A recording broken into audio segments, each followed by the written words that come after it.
Të nderuar teleshikues, mbrëma nisim emisionin Debatin Channel One.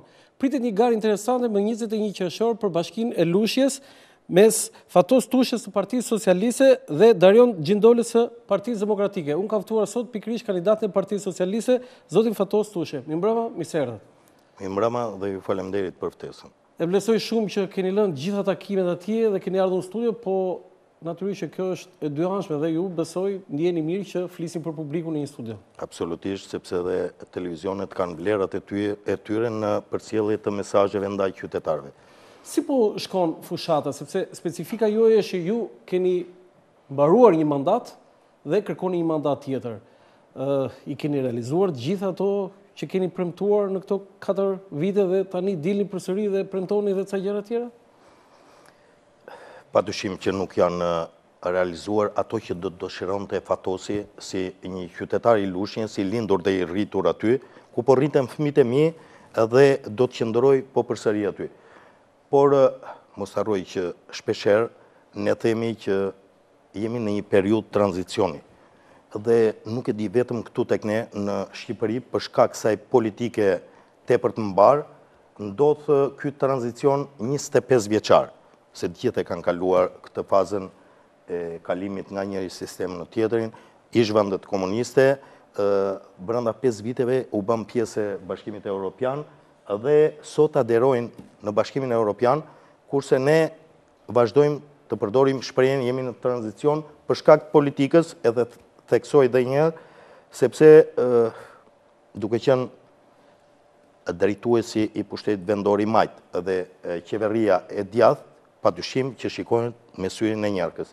Duke harruar që thua në këtë qytet jetojnë vetëm socialist apo demokrat. Do thënë keni vuajtur bllokimin e fondeve që ka bërë qeveria qendrore? Jo vetëm bllokimin e fondeve, por edhe të transfertës së pakushtuar dhe penalitetet që shpesh herë është ndërhyr duke futur duart në arkën e pushtetit vendor dhe këto kanë bërë ato mos realizimi edhe pse është punuar në drejtim të shtrimit trotuareve apo investime në disa rrugë, por nuk ndodh kështu gjatë këtyre 18 muajve. Zoti Tushë, ju keni qenë deputet, keni qenë 4 vjet kryetari i bashkisë me ndarjen e vjetër territoriale, tani synoni të bëni kryetar bashkie me ndarjen e re territoriale që ne këtu në Tiranë ju quajmë, kemi filluar të ju quajmë guvernator. Tani interesante janë të tre detyrat, po cila është më e mira për ju? Atëherë, më e mira për mua është kjo që po kryej. Shërbimi ndaj qytetarëve, duke qenë pranë qytetarëve të mi, dhe padyshim që kjo ndarje e re territoriale është një risi për ne. Ka vështirësitë e saj, por padyshim që duhet të ishte kryer shumë herë më parë. Shumë kohë më parë. Dhe është një nga reformat të ndërmarra nga të gjitha qeveritë ndër reformat më të mira që duhet të ishte kryer për faktin se 384 njësi administrative do një javë, komuna dhe bashki, do një javë t'i numërosh. Dhe jo më të kesh mundësin t'i financosh. Dhe ndryshon 61 bashki, që pa dyshim kam probleme të pafundme për shkak të shtrirjes territorit, se vetëm bashkia Lushnjë ka 10 njësi administrative së bashku me qytetin 110 fshatra. Një ideal qyteti lindur Lushnjë, tërë jetën aty, si do t'i menaxhosh ato fshatrat që tani nuk mund themi që ti e njeh bujqësinë tani dhe pavarësisht se në një nga ato momentet e spoteve ju pash hipur në traktor kështu të krahasova një çik me Mehmet Çen kur hipit ai traktori i parë, po nuk të shkonte ajo djalë qyteti nga Lushnjë të punoj atje në Ar, me thënë drejtën. Po, shumë e drejtë, sepse ma kanë thënë shpesh herë, por unë nuk vi nga shkallët e komitetit qendror, as nga shkallët e komitetit partisë, por baba im, që ka 28 vjetë që ka vdekur, ka qenë zetorist. Edhe i qafë fëmijë, atëherë. Këto janë paragjykimet, edhe pse lindur... Nuk e dia, po nuk e kuptoja. Lindur, po, këto janë paragjykimet që mund t'jenë në aspektin e përgjithshëm, apo të aluduara edhe nga krau tjetër. Nana ime ka punuar në fabrikë letrës punëtore. Dhe nuk vi po të ripërsëris nga shkallët e Komitetit Partisë së Lushnjës, as të Komitetit Ekzekutiv, por vi nga një familje punëtorësh dhe që fëmijë kam dhe një pas ati zetori. Dhe e kisha vërtet ishte rasi në atë spot se bajta për tek ferma. Edhe ishte një rasi miku im. Tani u qartësova mirë, po atyre banorëve atje duhet të thuash. Okej, jo, nuk është qartësim, ju lutem, por këto janë disa pyetje që shpesh herë ne i krijojmë për shkak të aludimeve të krijuara. Me lihen këtu ta shikojmë në një traktor, në një zetor, neve do fillojmë do qeshim këtu, se në Lushnjë nuk është për të qeshur në kuptimin që atje ka me vërtet bujësi. Po në Tiranë do stononte kjo. Këtu e kisha fjalë. Do sa ju e sqaruat. Okej. Plus që ju lutem jam dhe inxhinier mekanik. Mirë. Është profesioni im ai, edhe sikur mos ishte baba im zetorist, unë kam profesionin tim. Dhe s'ka ndonjë problem në lidhje me këtë apo jo. Okej. Prezantojmë dhe pjesëtarët në panel, 3 kolegë, Gerti Shella, drejtori i Qendrës Infochip, mirëmbrëma, mirë se erdhët. Mirëmbrëma, faleminderit. Alma Çuka, kryeredaktore në një report, mirëmbrëma, mirë se erdhët. Dhe Diona Dervishi, gazetare në Channel One, mirëmbrëma, mirë se erdhët. Faleminderit. Si herët e tjera, Gerti do desha një analizë të shkurtër për atë që përfaqëson kandidati i Partisë Socialiste për Bashkinë e Lushnjës, zoti Tushe, në atë performancën. Ju jeni një nga njohësit më të mirë të asaj që ne i quajmë ndarja e re territoriale, jeni marrë me disa bashki, edhe komuna, por sidomos bashki të kësaj zone dhe e njihni shumë mirë këtë. Kjo është një nga arsyet Gerti që unë shpesh të kam ftuar përballë kandidatëve. Falenderoj shumë Landi, unë përfitoj nga rasti të shpreh konsideratën më të lartë për zotin Tushe dhe t'ju uroj sinqerisht një fitore dinjitoze dhe të merituar pa diskutim. Gerti kështu i ke uruar të tërë, po pse duhet mallkojmë gjithë mua ka një lidhje. Me mua ka një lidhje që mund ta përmendë zoti.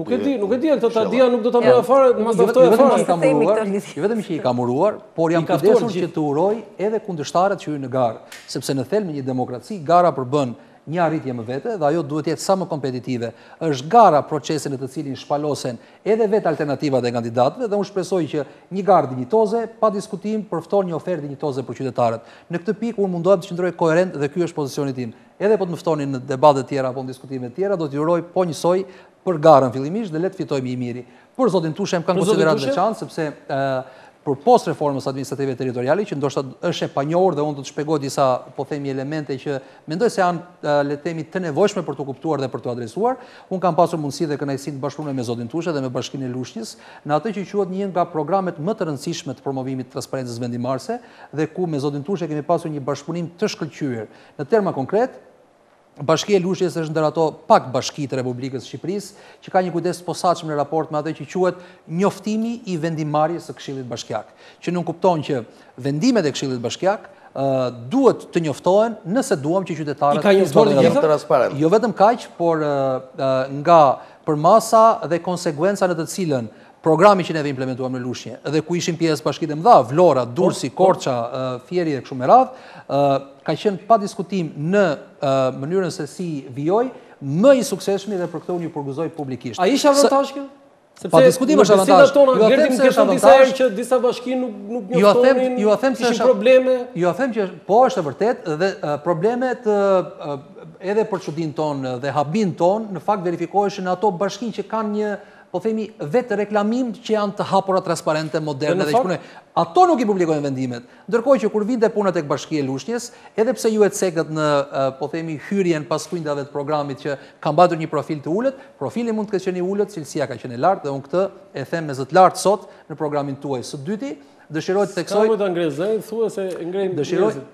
theksoj që në raport me mënyrën se si vetë kryetari i bashkisë, edhe pse në fakt programi targeton të Këshillin Bashkiak dhe janë në fakt dy funksione, funksioni administrativ i kryetarit dhe funksioni vendimarrës i Këshillit, pati një interesim të posaçëm në raport me atë që unë e konsideroj, po themi një përkujdesje në detaj për mbarvajtjen e asaj që përbënte një iniciativë kombëtare. Sot Bashkia e Lushnjës ka të publikuara dhe është në dispozicion të gjithë qytetarëve të saj vendimet që nga viti 2007 e deri në kohën që ne të gjithë flasim sot. Që të gjitha një mbaruan vendimet, Gerti. E para, e dyta, transparenca më pyetët. Pse transparenca? Transparenca, zoti Gjafoku, është praktikisht alati më i miri i funksionarit publik. Neve jemi edhe pak bizantin, përgjithsisht si popull në këtë rajon të globit këtu në Ballkan, edhe për shkak të gravitetit të madh që ka pasur perandoria romake e lindjes, dhe nëse nuk na tregon diçka, neve me të parë fillojmë dhe bëhemi kureshtar çfarë po fshe, ku e ka interesin që nuk po e thot. Do jeni duke thënë që transparenca cilësia unë mendoj që zoti Tushe e ka tipar të punës vet dhe mendoj që kjo e ka ndihmuar dhe shpresoj që do ta ndihmojë. jam në kushtet që, pra jam në pozitin që nuk e njoh rivalin e tij dhe nuk e paragjykoj dot për masën e tij apo le të themi qasjen e tij në raport me çështjen e transparencës vendimarrje, por dhe këtu vijnë reformat administrative territoriale. Zoti Tushe pak më sipër tha që territorat janë zgjeruar shumë, pra juridiksioni territorial i Bashkisë Lushnjës, si e çdo bashkie tjetër, ka pësuar një zgjerim drastik, do të thoja, dhe kjo përbën ndoshta sfidën më të madhe të atyre që ju i quajtur guvernatorët e ardhshëm, dhe kjo ngelet për të parë se si do të performohet. Unë uroj sukses dhe në këtë pikë, por imagjinoni në një rrethan në 110 fshatra, për të cilat Këshilli i Ri Bashkiak i Bashkisë Madhe Lushnjë do të marrë vendime, të mos jenë në dieni, sikur edhe vetëm të asaj që përbën alfën e qeverisjes. Vendimet që do të merren në emër të tyre. Kështu që në këtë kuptim unë mendoj që zoti Tushe bashkë me kolegët të tjerë, jo të gjithë, por disa prej tyre, kanë pasur vizionin dhe vullnetin e mjaftueshëm për t'i pararendur ndoshta edhe reformës. Sa i takon reformës, sepse nuk dua të zgjatem në detajime, lutem dhe rezervoj të drejtën për të folur ndoshta në mënyrë të posaçme. Okej, Alma, tani një lushnjare si ju dhe Ediona, unë dua një minutazh të shkurtër, natyrisht një analizë për atë që keni ju si perceptim për zotin Tushe.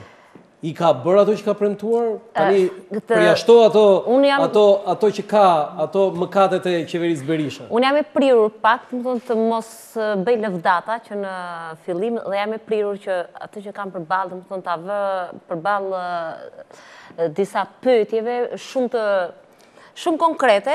Do gjesha një gjë të shkurtër në fillim. Si e ke perceptim? Perceptimi im është se Lushnja vuan akoma nga probleme shumë të thella. Pavarësisht punës që mund të jetë kryer dhe nuk e vë në dyshim që ju ashtu siç tha edhe Gerti, mbledhjet e Këshillit Bashkiak mund jenë bërë dhe janë publikuar në mënyrë transparente, por ajo që preket nga të gjithë në terren është shumë e dukshme. Për shembull, në Lushnjë thonë papunësia është shumë e lartë. Vuajnë shumë. Niveli si ka dhe në Tiranë, Alba?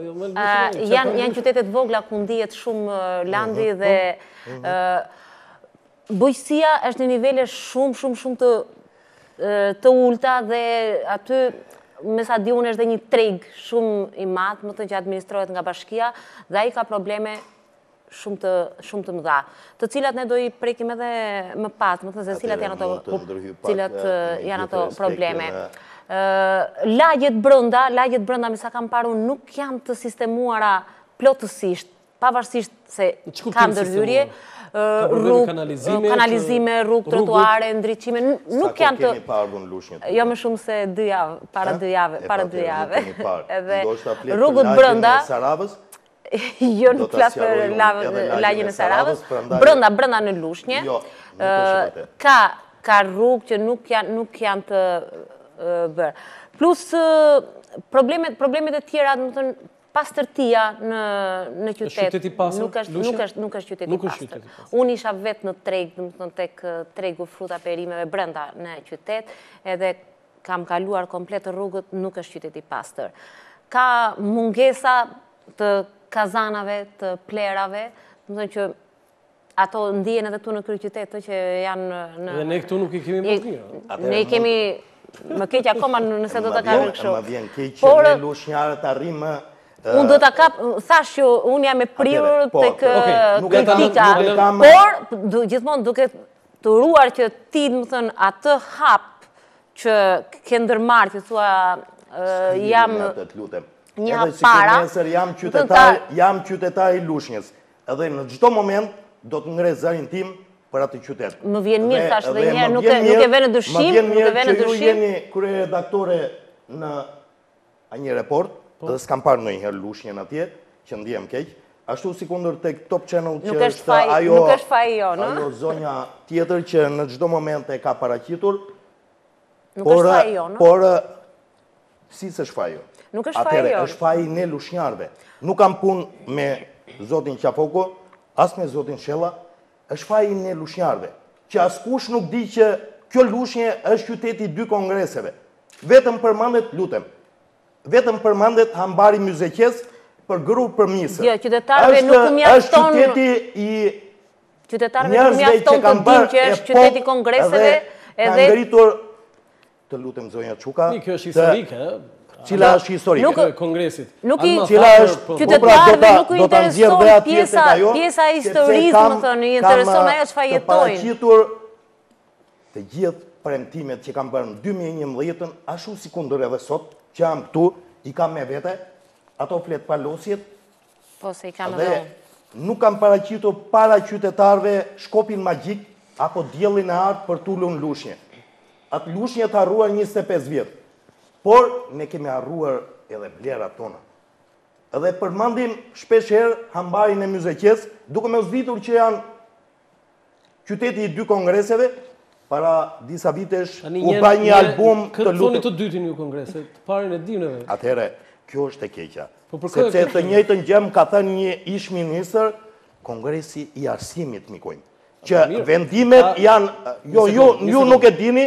Një sekund. Tani, vlera historike e kongresit Lushnjës, e kongresit që rithemeloi shtetin shqiptar, është shumë herë më lartë me madhe se bëri shtetin.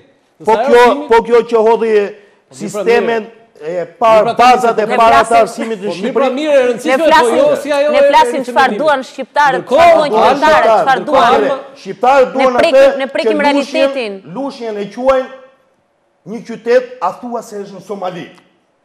Pikërisht ne këtë duhet të përmbysim. Jemi ne të dy, janë dhe gjithë lushnjarët e tjerë që i ulin vlerat këtij qyteti. Çfarë do bëjmë ne për t'ia ngritur vlerat e qytetit? Në një emision të mëngjesit, kemi 4 vjet. Një emision, do t'i sqaroj unë ato dhe do t'i lëm me fakte. Që dhe ju t'jeni e qartë për t'i paraqitur te një reporti. Në një emision të mëngjesit. Jemi tu te Channel One, flasim për Channel One përpara. Por edhe ju për t'i paraqitur atje kur t'keni kohën që t'vini në Lushnjë. Në një emision të mëngjesit, drejtuesja që më vjen keq një gazetare e njohur, në atë telefonatat e drejt për drejta me të rinjë, si e kaloni kohën e lirë. Po në kafe me miq, në për disko, apo, pse pas ka disko Lushnja, e kuptoni ju çfarë bëhet, edhe ju vjen për qeshur, a thua se Lushnja është komuna më e humbur e Tropojës? Zonjë. Unë nuk e lejoj vetës nuk që të ma thonë këtë gjë, sepse jam lushnjare. Ndjem i tensionuar, se ndjem keq, se ne nuk përcjellim vlerat tona. Dhe ju më tregoni rrugët, cilët rrugë? 2 vjet, a keni pyetur ndonjëherë sa është investuar nga qeveria? Në qoftë se do kapim me këto 2 vjeçarët, atëherë do rikthehemi në Tiranë dhe do themi do të japim të drejtë Lulzim Bashës për 2 vitet që nuk e lejoi Partia Socialiste që të ndërtoj projekte të mëdha. Nuk do të kapim për trampe apo për kemi bërë premtime për ngritjen e qendrave multifunksionale për të rinj. Kemi bërë premtime për qendrat për të moshuarit dhe sot ne nuk i kemi të realizuar ato premtime në Lushnjë. Gjithë premtimet që ka bërë Fatos Tushe ngritja e qendrave multifunksionale për të rinjt sot nuk dhe e ke përsëri pikë në programin tënd. Atëherë me qenë se për avion, pastor Akil Pano ka ardhur dhe ishim në nënshkrimin e kontratës. Që edhe ju ndije me këtë, krahas asaj qendrës për personat me aftësi të kufizuar. Që edhe ju keni kontributin tuaj për atë Lushnjë dhe ju të më kërkoni llogari. Sigurisht që kemi kontributin, por për aq sa na lejohet që neve ta ushtrojmë kontributin atë. Atë Lushnjë për vlerat, ju kërkoni llogari në qendrën rinore. Ne promovojmë atëherë kur ne kemi. Atëherë, qendra, lutem. Ajo qendra rinore multifunksionale për herë të parë e kam prezantuar unë. Shumë mirë. Më bëhet qefi. Por pse nuk është realizuar? Lushnjare për kontributin. Edhe së dyti, zotëria Akil Pano, pastori, ka ardhur dhe ishim në nënshkrimin e kontratës dhe e kam pezulluar vetëm për faktin që kërkonte të kryente edhe autoritet kishtare, duke ofruar edhe ushqim për ato personat të vetmuar, kurset dhe duke pajisur të gjithate. Këto gjëra do ishin... Ky është një fakt që mund të vërtetoni. Dhe të gjithë programi elektoral i 2011-ës, për mos thënë edhe më tepër, është i realizuar. E Diona një lushnjare tjetër. Po, shumë gazetare femra nga Lushnja ka. E filluam shumë Shumica e gazetarëve në Tiranë nga Lushnja. Po. Gazetare vetë, thash. Ka shumë Lushnja, miku im. Janë njerëzit që kanë bërë epokë. është nga gazetarët më të mira në Shqipëri? Atëherë. Kush gotë? Kjo këtu. Ta them unë me bindje. Edhe zonja mund të jetë shumë e mirë. Edhe Anila mund të jetë shumë e mirë. Problemi është kontributi që ofrojnë për këtë qytet. Jeton Tirana e tani. Këtë qytet që akoma ne e vazhdojmë me quajmë ambari i Shqipërisë. Për gjithë Shqipërinë kryet. Po, e diona. Ne ofroj kontributin për këta njerëz që kanë bërë epokë për Lushnjën, sepse Lushnja mbart një histori më vete. Pikërisht për këtë kontribut duhet të jetë puna juaj e çdo kryebashkiaku, flas, e shumë fisht, që ta çojnë Lushnjën në një nivel ku ata e nisën, kur atë mençur. Tani, kështu që sa i ti lëm këto poezi. Tani si e ke perceptimin për zotin Tushe? Jo, unë kam bindje absolute që asnjë kryebashkiak në çdo qytet Shqipërisë nuk ka mbajtur e nuk ka realizuar premtimet ashtu sikurse i ka thënë.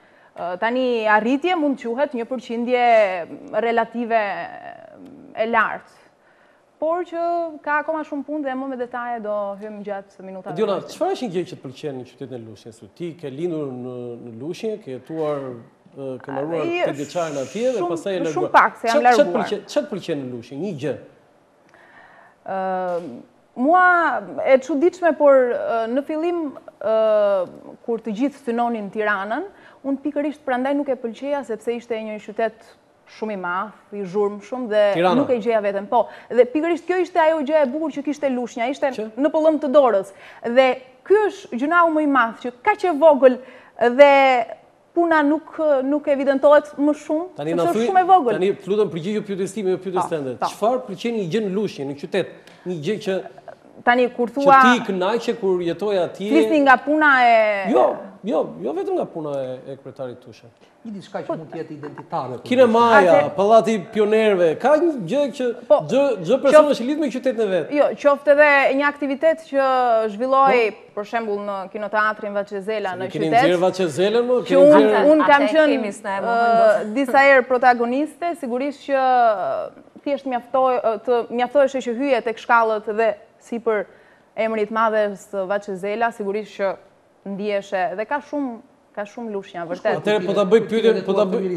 Ku përqendrohen? Cila është pika që i grupon ato që le të themi po të pyesësh mua unë për aq sa kam të shpërndar identitetin e fëmijërisë, pra klasën e parë në Laçë mbarova, do veçoja 2-3 gjëra, domethënë që në fakt shkojnë kujtimet e mia të fëmijërisë.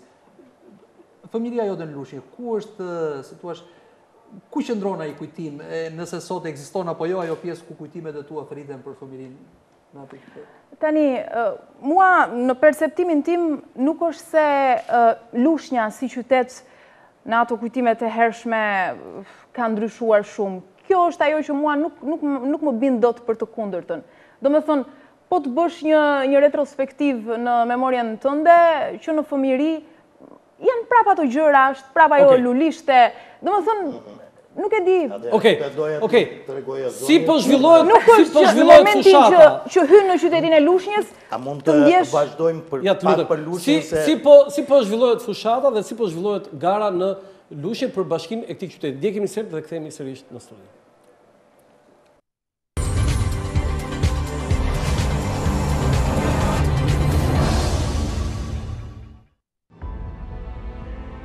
Një kryebashkiak për Lushnjën e bujqësisë, nga Roland Qafoku. Duket larg vëmendjes së opinionit të gjerë, por Bashkia e Lushnjës në zgjedhjet e 21 qershorit do të ketë një garë nga më interesantet. Nga njëra anë do të jetë kandidati i Partisë Socialiste Fatos Tushe, i cili kërkon të marrë një mandat të dytë, dhe nga ana tjetër, Darian Xhindole, kandidati i Partisë Demokratike që kërkon një mandat të parë. Or si paraqitet gara deri tani dhe të cilët janë kandidatët, Fatos Tushe duket si më me përvojë përballë rivalit të tij. Dikur deputet dhe me një përvojë 4 vjeçare në drejtimin e bashkisë, ai ka avantazhin e asaj që thot kryeministri Rama, votoni drejtimin e duhur, se me qeverin, bashkia merr më shumë fonde. Por të djathtët nuk kanë përse të pezmatohen. Darian Xhindole është administrator i një biznesi privat dhe një i ri që energjitë e tij kërkon t'i vërë në funksion të bashkisë. I pa konsumuar në politik, ai është i avantazhuar edhe për faktin se Lushnja prej shumë kohësh administrohet nga e majta dhe konsumi i pushtetit është pozitiv për të. Por sfida e sfidave për të dy kandidatët duket se është bujqësia. Ndryshe nga shumica e bashkive që proklamojnë vende pa vend turizmin, në këtë bashki, në fshatrat e së cilës ndodhet hambari i Shqipërisë, si Tushe dhe Gjindole, kanë projektet e tyre që nisin me krijimin e fermave, serave, kanaleve vaditse e të tjerë. Por si do të arrijnë këtë dhe sa do të realizojnë premtimet? Nëse ka një sektor që në Shqipëri mjafton vetëm puna se natyra i ka dhënë të gjitha, kjo është bujqësia. Prandaj më parë se të kemi betejë për lushnjën, beteja më e madhe në këtë bashki pas 21 qershorit pritet të jetë beteja për punën.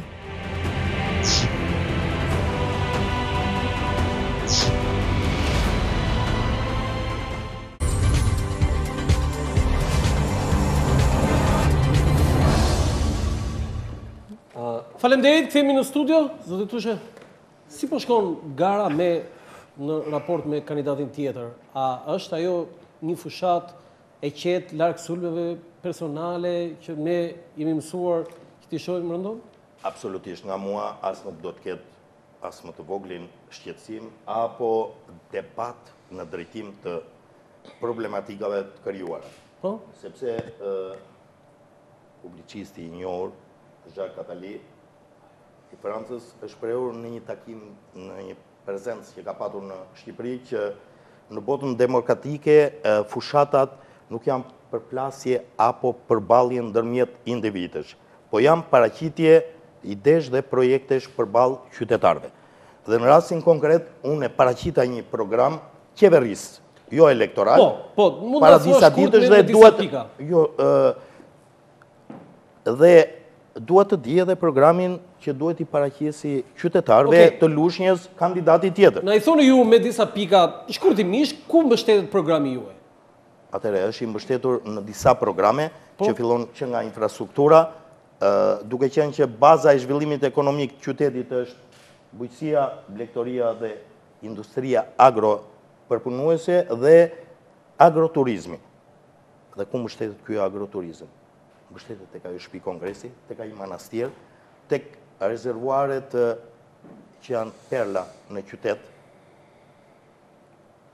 qofti Kasharet, qofti Thanës, për t'i kthyer në vende turistike.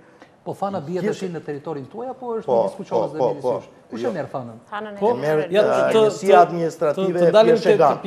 Te pikat e programit. Domethënë, e para bujqësia, e dyta agroturizmi, bujqësia, blegtoria, agroturizmi, turizmi, agroindustria përpunuese, infrastruktura, kultura, që janë të gjitha pjesë të këtij programi dhe të paraqitura para qytetarëve dhe qytetarëve të Bashkisë së Re për çdo njësi administrative dhe të specifikuara.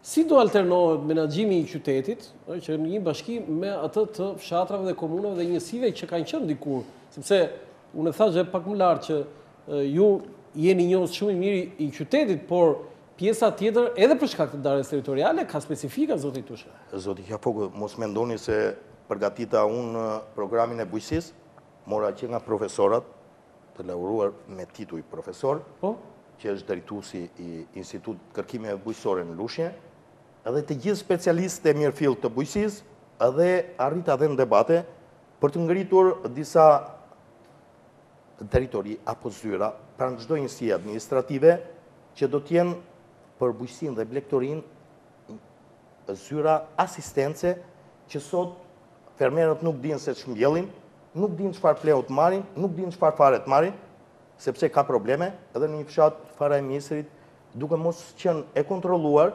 duke abuzuar, kishte 50% të prodhimit. Atëherë është më mirë tha që mos të mbash 6 juristë në një njësi administrative dhe të ngrihet kjo drejtori bujqësie e mirëfillt me agronom, veteriner, zooteknik dhe specialist të mirëfillt të fushës së bujqësisë, me të cilën mbështetet dhe zhvillimi i ekonomisë së qëndrueshme të qytetit të Lushnjës. Të Bashkisë së Re me ndarjen e re territoriale. Dhe kisha edhe një pyetje, edhe një herë, territori sa kilometër? 710 kilometër katror, mbi 130.000 banor. 130.000 banor. Dhe 110 lagje që do të quhen nesër apo fshatra që janë sot. Ke menduar mirë këtë që do i menaxhosh të gjitha? Mos vallë duhet në një njeri me bërir dhe unë nuk i pas kam bërir. Një farë eksperiencë ka. Publicitet për të kthyer pjesën tjetër të emisionit.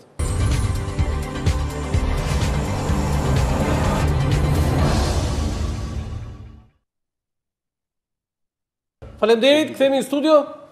Gerti, se mezi po pret bësh pyetje. Pyetje. Ju lutem të tre kolegëve, domethënë do drejtoni pyetjen dhe do marrin përgjigjen nga zëvendësi. Unë do doja të shtroja për diskutim një çështje që mund të jetë sensitive për qytetin dhe nëse më premton një diçka për reformën territoriale administrative pak më vonë. Megjithatë, premtoj unë jam premtime jep zoti Tushi. Jo, më premton në kuptimin e kohës, se nuk do të dublojmë nga incidenti. Pyetje Gerti, lutem. Pyetja është e tillë. Juve thatë pak më sipër që çështja e landfillit kërkon ose si thua ka një parakusht që është financim i madh i cili duhet aktivizohet në mënyrë që kjo të bëhet realitet.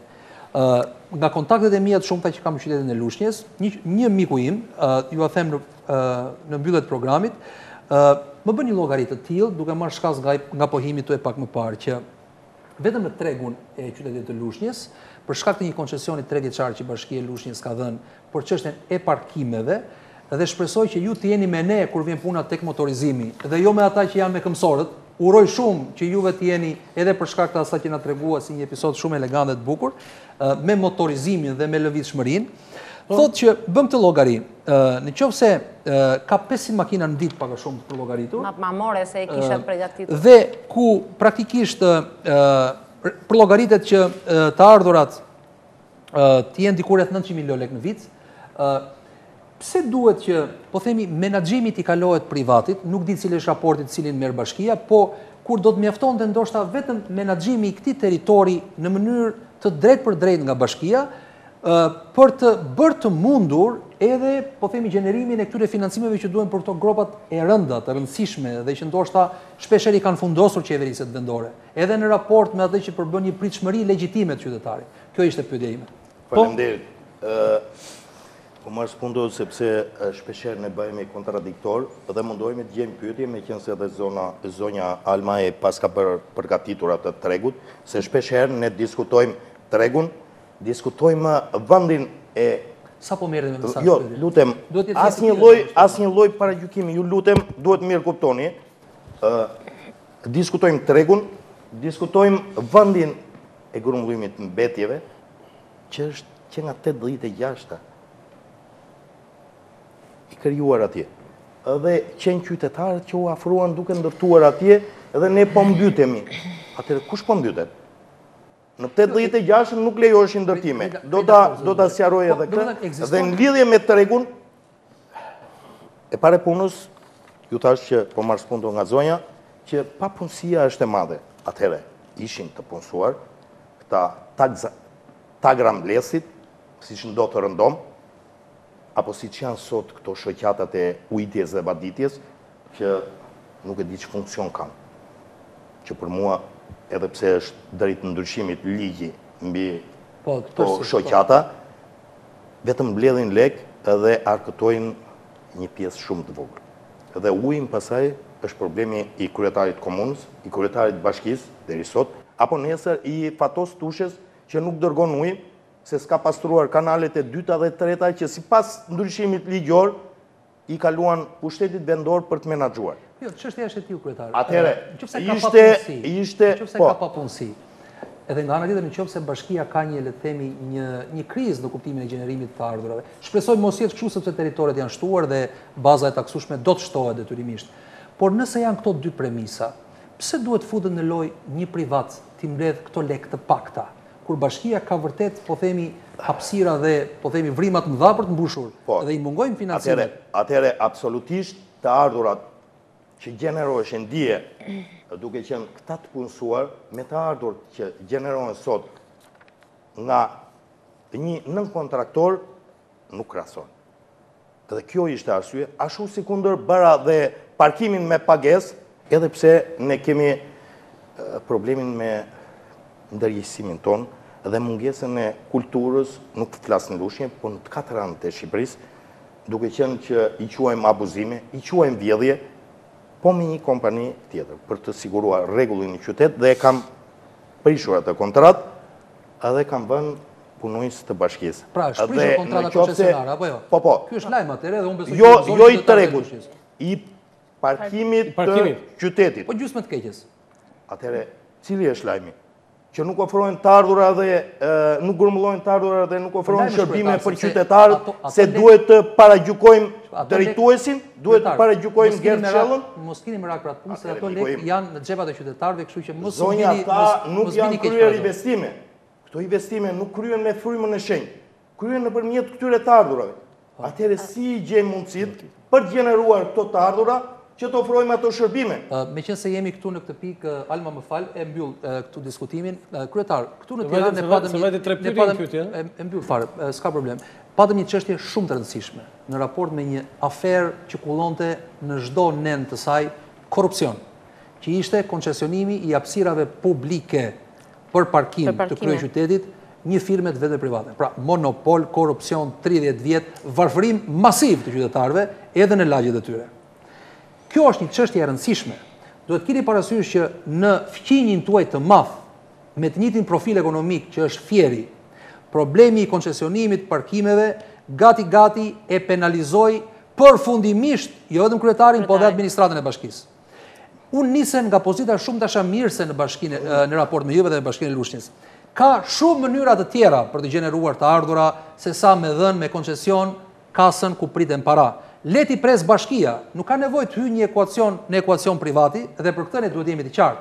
Jam i kënaqur që në debatet tuaja, zoti Qafoku, ka një prapësim nga qasja agresive për të futur dorën në xhepin e qytetarit për të marrë lekët e parkimit, sepse në fakt dikush që ka një makinë kryetar, dhe këtu po flas si Gert Shella, paguan shumë në çdo litër karburant që hedh, në çdo qarkullim në njësinë e kohës të shpejtë për të gjeneruar shërbime, për të blerë, paguan shumë në raport me një industri të tërë shërbimesh për mjetet motorike dhe sigurisht paguan në çdo përmas të mundshme, qoftë policinë rrugore, qoftë bashkitë, qoftë atë që të merr me karo atrec. Pra, janë shumë para që paguan një individ vetëm sepse ka një makinë. Unë uroj shumë që reforma territoriale t'ju jap mundësinë, sepse vërtet gjenerohet një mundësi reale me zgjerimin e bazës taksimit, që të vinë shumë të ardhura në bashkinë tuaj, duke u marrë nga pak gjithë secilit. Alma, të mbetemi konkretisht. Të lutem, ju kërkojnë ndjesim mirë. Në lidhje me penalizimin që mund të mendoni që ju bë kolegu tim dhe miku tim Baptiar Zeqo, nuk është nga dhënia me koncesion e këtij parkimi. Është abuzimi dhe papërgjegjshmëria e personit që menaxhon atë. Ajo është një nga problemet e cila është rrallë më shumë të paktën për qytetin e Fierit, të Vlorës edhe Tiranës. Kështu që për këtë jemi koshient edhe të jemi... Pasi të vendosim një faturë në kurriz, mundohemi të shkruajmë gjithë të hedhim firmat. Edhe tek ato firma që hedhim, mundohemi të shprehemi edhe ato që nuk janë të mirë. Nuk mbulohen dot dokumentat me fjalë. Nuk mendoj që ka qenë ai fier që është mbas të re legislaturave. Edhe jo, si mirë bashkia proprietari me private. Unë bërë ndërhyrje tek kinotratri i Lushnjës që zonja nuk jemi po flasim për Lushnjën. Zonja nuk besoj se se nuk ka qenë aty. Zoti Tushe. Bërë ndërhyrjet që më thotë nuk keni ndërhyrë në përlagje. Po va ta lëm Fierin, ë? Me që thot e lagja, në para 4 viteve keni premtuar... Duke mos menduar që të penalizohesha nga votat zonjë.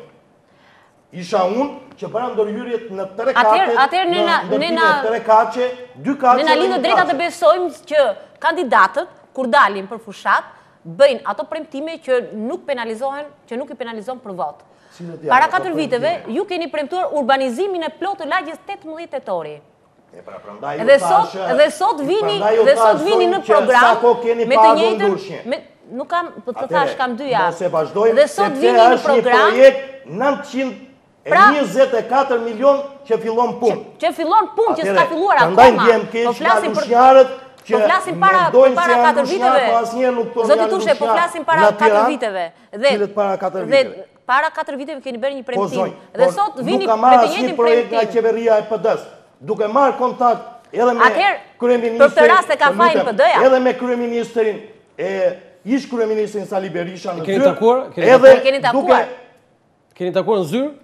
Si ju priti? Si çfarë ju thonë? Në mënyrë të mrekullueshme. Edhe duke më premtuar që e falenderoj për atë pritje në Zyrë, edhe duke e pritur për 21 janarin që isha pjesë atyre protestave. Nuk e di ku keni qenë. Aty kemi qenë dhe ne në protest. Po, aty keni qenë derisa nuk shikoni Lushnjën, nuk besoj se keni qenë aty. Dhe tani kjo nuk do vetë jetë Lushnjë. Të lutem zoti Gjakopos se kjo më bën ndjem. Jo, jeton Tirana, s'është një gabim që jeton Tirana. Zonjë, dhe ma premtoi 3 projekte. Dhe një nga këto ishin dhe barrezat publike të qytetit, që akoma nga cila vuan edhe Lushnja dhe për këtë gjë. Ha, vuan? Po, hapësirat. Prandaj po ju them, do t'ju jap dhe flet palosjen, edhe ta keni për në emisionin tuaj bashkë me emisionin e Anila Bashës, për t'i paraqitur atë Lushnje Pler. Po, rikthehemi pak tek tregu, e preku Gerti. Lushnja i përket qytetarëve të Lushnjës, dhe jo njerëzve që e shikojnë nga televizioni. Atëherë, ne na ka ftuar Landi këtu për të bërë disa pyetje dhe qytetarët e Lushnjës duhet të dëgjojnë këto gjëra. Ne jemi pjesë e Lushnjës. Qytetarët e Lushnjës duhet të dëgjojnë drejt për drejt këto gjëra nëpërmjet emisionit të Landit që të bëhet ju po më përmendni urbanizimin e zonës Saravës nga ju jeni. Okej, nuk jam nga Sarava. Është 924 milionë. Nuk jam nga Sarava, nuk jam nga Sarava. Dhe do të bëj edhe projektin. Atëherë, rikthehemi pak tek tregu. Pak më vonë. Me që e preku Gerti dhe dua të them te tregu i frutave perime në Lushnjë. Ai ka të drejtë tregu. Po, ka qenë nën administrimin e bashkisë. Edhe vazhdon akoma nën administrimin e bashkisë. Dhe është tani mund ta dinë qytetarët se sa të ardhura keni vjel ju nga ky treg, domethënë duke qenë se aty ka mbi 400-500 makina që futen dhe për çdo makinë që futet ka një tarif që paguhet. Sa të ardhura janë vjel nga bashkia nga ky treg dhe si janë shpërndar këto të ardhura?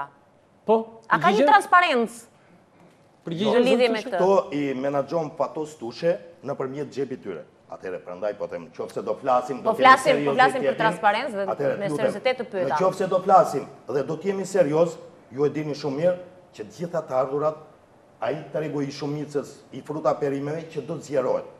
Do të merë dhe ajo pjesa e institutit zonjë qofse ju kujtohet në retrospektiv, duke ndërtuar edhe magazina frigoriferike, edhe një terminal për mjetet, që mos qarkullojnë e të parkojnë në çdo vend, edhe një treg për baktin, edhe për shpendët, dhe mini banga, që është dhe donatori i gatshëm për të bërë këtë lloj ndërtimi. Edhe aty në këtë tregun e shumicës, është një shah që funksionon nëpërmjet një bordi. Së pari.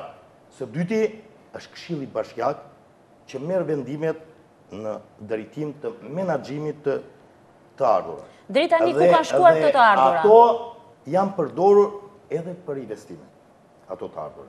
Por unë nuk i kam investime në qytet. Në qytet, jo aty. Kuj? Tek tregu çfarë duhet shtojmë?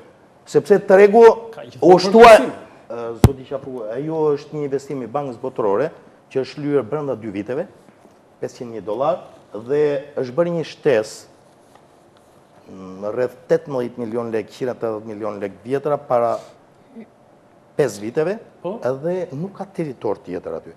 Edhe ne kemi të dërguar shkres pranë Ministrisë së Bujqësisë për të marrë një parcel të cilën e disponon Instituti i Kërkimeve Bujqësore dhe nga Ministria e Bujqësisë. Atëherë, po përmendet shumë Instituti Bujqësor, do doja të ndalesha pak, meqense është edhe një pikë e programit tuaj që të shërbej edhe si asistencë shtuar për fermerët, për fshatrat që do janë në administrimin e bashkisë tuaj. Në këto 4 vite të mandatit tuaj, a e keni përdorur ju nëpërmjet bashkëpunimit si një resurs Institutin Bujqësor për t'i ardhur në ndihmë fermerëve, pra të mos jetë risi tani kjo asistenca, sepse aty ka qenë instituti, edhe pse është në varësitë Ministrisë së Linjës. Mbas 15 viteve, zonja Dervishi, S'ka problem. U mundova të organizoj panajeret e agrobiznesit. Dhe kjo për arsyen duke qenë që të gjithë fermerët edhe institucionet përkatëse, si që është dhe Instituti i Kërkimeve Bujqësore, që të paraqitej në këtë panajer edhe vjetë dhe si vjetë, që ka qenë shumë pak i reklamuar, edhe farat e këtij Instituti të Kërkimeve Bujqësore. Edhe ne shpeshherë vemi tek privati, duke qenë që i themi janë fara cilësore, të ardhura nga Maqedonia, Serbia, Çekia, apo ku ta diun, edhe pasaj del prodhimi e tillë. Kurse këto janë fara të certifikuara nga shkencëtarë të vërtet, sepse ajo është dhe me vetë financim, që do thotë që ka dhe punonjës që paguajnë nëpërmjet shitjes së prodhimit. Ajo do të marrë karakter kombëtar dhe i ka të gjitha mundësitë. Por gjëja më e rëndë që vërtet edhe sot më bën të ndjem keq, edhe pse me zonjën ministre fola para një javë që ishim në Divjak në prezantimin e kolegu tim, ishte heqja e atij universiteti bujqësor. Nuk mund të ketë universitet bujqësor në Kamës, në Kukës, në Sarand, apo në Skrapar. Kur aty është... Jo, të lutem me thash për... Jo, s'ka pas fare, se në Kukës s'ka pas... Shiko, sa keq ndjesh ti dhe mua më ndërpret kur flas për Lushnjën, ju ndjeni keq, sa ju thash për parantezë, atje... Se ndjeva as mirë as keq, thash që nuk ka pas, Kukës ka pas. Aty ka qenë shkolla e parë e Arifursit, edhe të hiqet ajo degja në Universitet Bujqësor, që ne po tentonim për shtim degësh, edhe ishte drejt shtimit dhe numri i studentëve nuk ishte as pak mirë. Edhe pse ambientet ishte të papërshtatshme. Patjetër. Cila ka qenë përgjigjja e kryeministit Rama? Që shumë shpejt do të kthehet, sepse ne kemi paraqitur një projekt, por ka një vlerë. Do të thonë informacioni ishte do kthehet. Do rikthehet. Patjetër, edhe do të nisin dhe punimet e një kampusi universitar tek ambientet që nga shumë interesant. Po çfarë duhet them tani? Unë nuk jam aty thjesht rastisht në Lushnjë se më prun nga Tirana. Unë jam pjesë e atij qyteti që dua edhe më vlerëson. Çfarë ka në veçantë detaj në këtë projekt? 2,5 milionë euro. Gjithë kampusi. Është një kampus universitar. Kur u mbaron së ndërtuar dhe kur fillon? Tani të thash shumë shpejt, do të filloj, por nuk mendoj që financimi do të jetë në vlerën e plot. Ashtu si kundër edhe investimet që unë kam sot mbi $10 milion. I keni ideuar vendi ku mund të jetë vendi? Është përcaktuar dhe vendi tek instituti tek ambientet i institutit kërkimeve bujqësore. Është një ambient shumë i përshtatshëm. Po, nuk mendoni ndoshta po mundojmë të hamendësoj. Lushnja ka njohur një bumë ndërtimesh dhe thjesht mundojmë të kuptoj cila do të ishte leverdia ekonomike e ndërtimit të një kampusi, kur normalisht universitetit do të duhet të rishte si gravitacion akademik, studentë të cilët mund të akomodoheshin fare mirë në, po themi, shumë banesa që mund të ketë tashmë Lushnja dhe që pronarët e tyre mund ishin të kënaqur të lëshonin me qera. Nuk është problemi aty, zoti Gerti, i akomodimit të studentëve që vinë nga rrethet, sepse kam konviktin e shkollës mekanike bujqësore që është për më tepër bosh edhe i mbulon këto kërkesa. Problemi ishte ambienteve duke ushtuar studentët dhe nga Lushnja, nga Berati, nga Skrapari, jo, Lushnja si takon me të drejtë të perëndisë. Nuk ishin ambientet e përshtatshme për zhvillimin e mësimeve. Edhe unë kam adoptuar që zonjat nuk e di mbajnë mend apo jo, edhe depot e ish grumullimit duke i kthyer në ambiente studentore, që vërtet është për ta keq, ku ndërkohë është dhe një godin e ndërtuar tek ish uzina e plasmasit nga një privat dhe ka bërë një godin universitare për të lidhur me një universitet në Kosovë, dhe këtëja kam parashtruar dhe ministres, ka prur dhe grupin e punës për të paguar me qira. Dhe vetëm universiteti... Mos të qëndrojmë brenda në qytet. Harta e re territoriale na zhvendos edhe jashtë qytetit. Dijem problemet që ka fshati, bujqësia. Dijet që të gjithë fshatrat, tokat bujqësore janë pa kanalizime. Kanalet Kulluse, Vaditse, dijet që Stina e that e verës nuk i jep atyre mundësi për të vaditur prodhimet e tyre.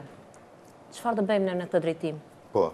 Si do të vim në ndihmë këtyre? Nuk ju bëj një pyetje sa është kapaciteti ujor i qytetit Lushnjës. I burimeve... Pyetjet i bëjmë ne, jemi ne këtu. Ty të kemi vënë përballë për të na përgjigjur për ato që... Po flet për një lushnjare që e di shumë mirë të paktën probleme. Janë mbi 50.000 metër kub ujë që janë të disponueshme, po, ku do shkoje?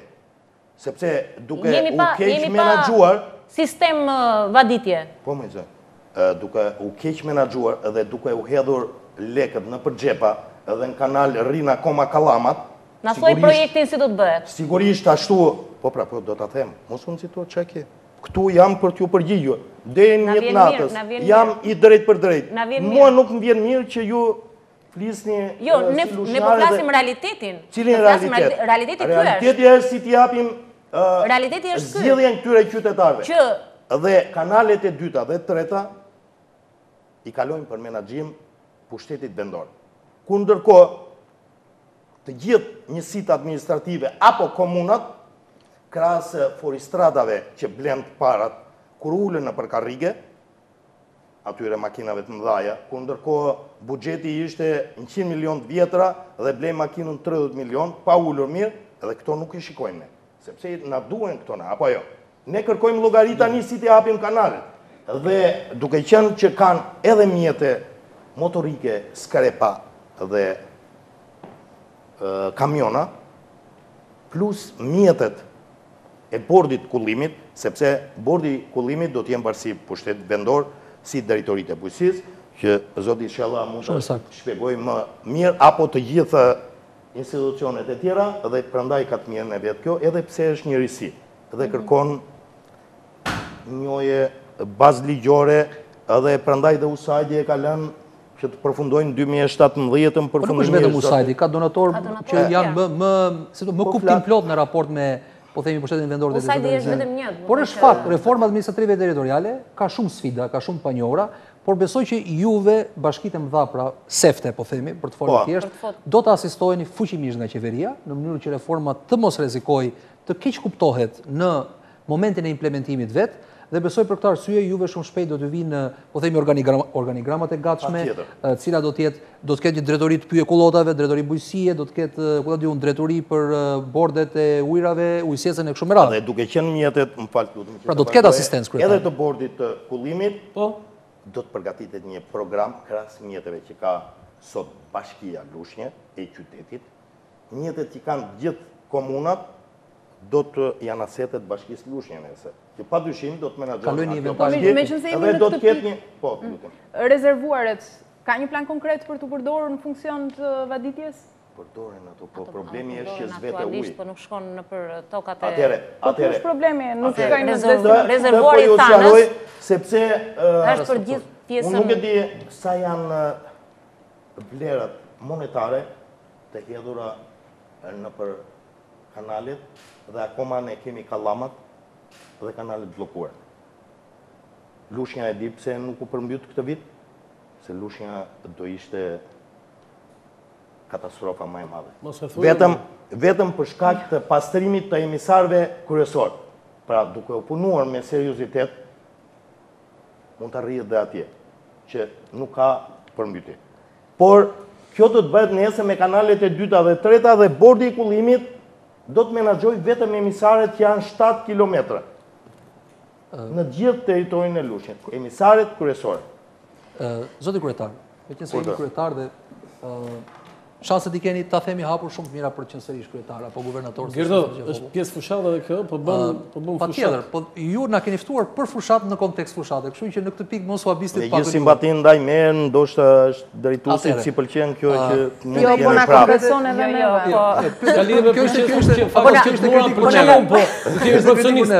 Po ti je i bindur që nuk po bëj fushat për PD-n. Landi dhe për këtë fiksohet në turin. Jo, më duket se po bën për të kundërtën. Jo, në fundit më tha që do votosh për Enkeleda Libej, kështu që s'ka problem. Jetojmë në një vend të lirë, mendimet janë të lira. Zoti Tushe, shqetësimi tim dhe unë po e mundohem ta si do të formuloj në një pyetje, ka të bëjë me dy momente shumë specifike dhe që lidhen me reformën administrative territoriale. Pavarësisht se neve të gjithë kemi raportuar që faza e parë e reformës përfundoi me ligjin për ndarjen e re administrative territoriale, ajo shkrepet, pra në kuptimin aktivizohet pas zgjedhjeve të 21 qershorit, ku komunat ekzistuese, ato 373 janë në fakt njësitë qeverisë vendore, plus 12 qarqi që bëjnë 7 sa vend së bashku, komprimohen pas zgjedhjeve. Pra, de facto, reforma administrative territoriale fillon prodhon efekteve pas zgjedhjeve. 2. Faza 2 të reformës, që është konsolidimi administrativ, financiar, performanca, organigramat e reja kështu me radhë, e cila është aktualisht në implementim, sepse ka një agjensi qeveritare që po punon në këtë kontekst dhe për këtë qëllim, gjithashtu aktivizohet pas 21 qershorit. Pyetja. Pyetja është, a keni ju një plan tuajin? E zëm sikur asistenca do vi me vonesë. Se çfarë do të bëni në 21 qershor apo 22 qershor nëse vota e qytetarëve apo e governës së Lushnjës së Madhe tashmë ju rikonfirmon në krye të bashkisë. Plani juaj konkret. Shumë drejt pyetja. Atëherë, me sa di që padyshim dhe ju e dini shumë mirë, të gjithë transfertat e pakushtuara të komunave deri tanishme kanë qenë 6 mujore. Që do të thotë krahas organigramës, krahas ligjshmërisë, bazët ligjore, do të vijë edhe transferta e pakushtuar. Për pjesën e njësive administrative që ka bashkia e re, së bashku me bashkinë e re. Pra, nëse më lejoni ta bëjmë bashkëbisedim, ju mblidhni këshillin dhe me kompetencat tashmë të veshura me ju si kryetari i Bashkisë së Madhe, bëni vendimarrjen për buxhetin e madh. Në momentin zoti Shella që unë konstituohem nga Këshilli Bashkiak, atëherë Këshilli është vendimarrës në çdo vendim dhe fillohet me buxhetin e madh. Po, shumë bukur. Në qoftë se do shkojmë tek paketa fiskale, meqense buxheti në kuptimin tërësia e të ardhurave dhe shpenzimeve nuk bën dot pa të ardhurat që janë paketa fiskale. Reforma zgjeron bazën e tatueshme, pra bazën e taksueshme, sepse popullata rurale tashmë nuk paguan në komunë, po do të paguajnë në arkën e bashkisë tuaj apo të Bashkisë së Madhe të Lushnjës. Në terma të ngarkesës fiskale, çfarë duhet të presin të gjithë ata që janë subjekte të Bashkisë së Madhe Lushnje, por që janë në zonën rurale dhe nuk janë pak, kam përshtypje janë në dominancë të theksuar në raport me popullsinë urbane. Për mbys disa fish bile. Për mbysë disa fish në Lushnje. Sa ka qyteti, më fal, sa ka qyteti banor në ujë? 55.000, ndërkohë që pjesa tjetër, censusi e nxorri. Kanë ardhur shumë nga fshatra. Sa nxorri censusi? Sa? Ta mbaroj pak, në qoftë se do pyesni zonjën, e di që do flasim me kompetencë, por ja sqaroj unë, prandaj ndjem keq. Jo, nuk e kam me ju, por ndjem keq që lushnjarët asnjëherë nuk promovojnë qytetin e tyre të zemrës. Tani mos e bëjnë si ata emigrantë. Po çfarë duhet bëjmë më miku im tani? Në Amerikë ta promovojnë Shqipërinë. Lushnja është fshati i Tropojës. Jo. Atëre, as kështu ka si më bën, ëh? Sipas censusit famshëm, Lushnja është nxjerr 31.000 banor. Ndërkohë që numri i votuesve është 42.500. Tani mund të na japi përgjigje zonja apo jo?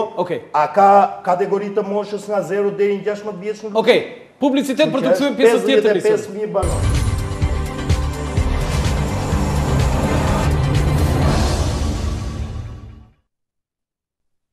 Angazhimet që ne do të marrim në lidhje me Bashkinë e Re, e cila sigurisht ka sfidat e saj, por njëkohësisht edhe për profilin ekonomik të qytetit ton, të bashkisë son të re, për prodhimet bujqësore, blegtorale dhe agropërpunuese, për të qenë lider në cilësi dhe sasi, për të rritur numrin e të punësuarve, për të rritur të ardhurat, pse jo edhe për përmirësimin e cilësisë së jetës son.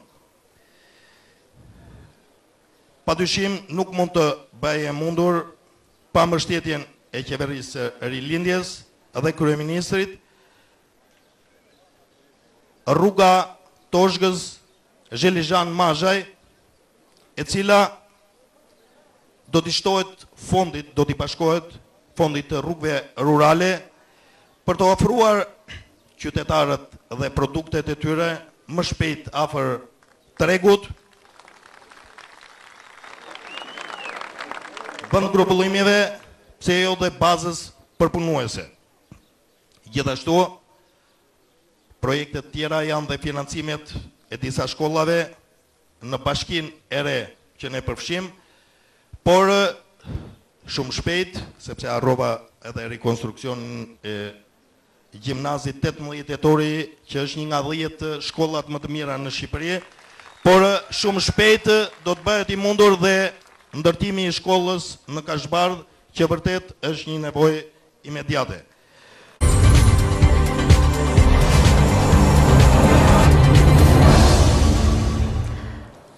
Faleminderit, kemi ardhur në studio, zoti Tushe. Ishim tek baza e taksueshme. Kam disa mesazhe nga qyteti i Lushnjës që ankesën më të madhe e kanë për pastërtinë e qytetit.